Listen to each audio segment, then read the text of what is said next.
I'm Cheryl Preheim. And I'm Ron Jones. Well, today we're going to hear from some of those soldiers who actually stepped in to stop the shooting at Fort Stewart. Military leaders are saying that their actions saved their lives.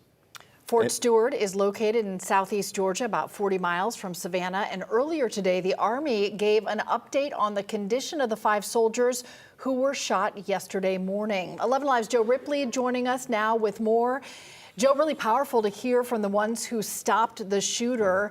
But let's start with how the injured soldiers are doing today. Yeah, Cheryl, 3 of the 5 soldiers wounded have now been released from the hospital. Officials saying that's nothing short of remarkable given the circumstances in all this. One soldier remains tonight at a hospital on base, described as being in, quote, good spirits and doing well.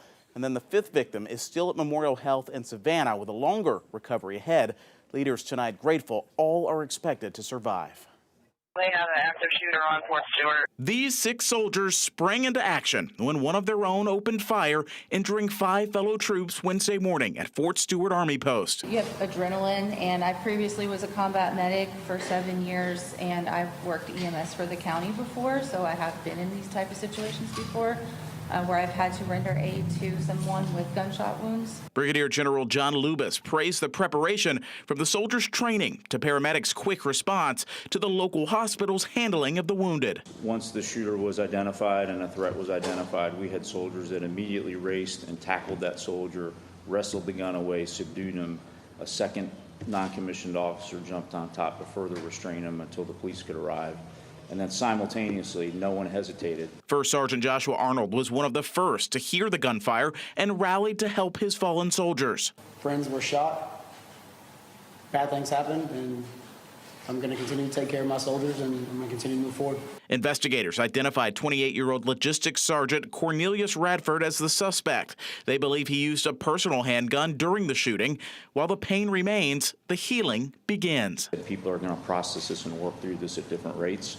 And we know we've got to keep a very close eye on them. We've got to wrap our arms around them.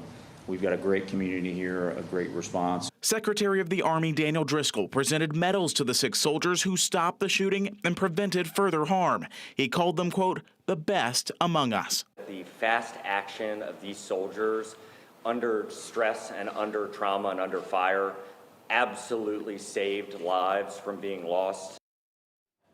The suspect, Cornelius Radford, is expected to be transferred to a military detention facility.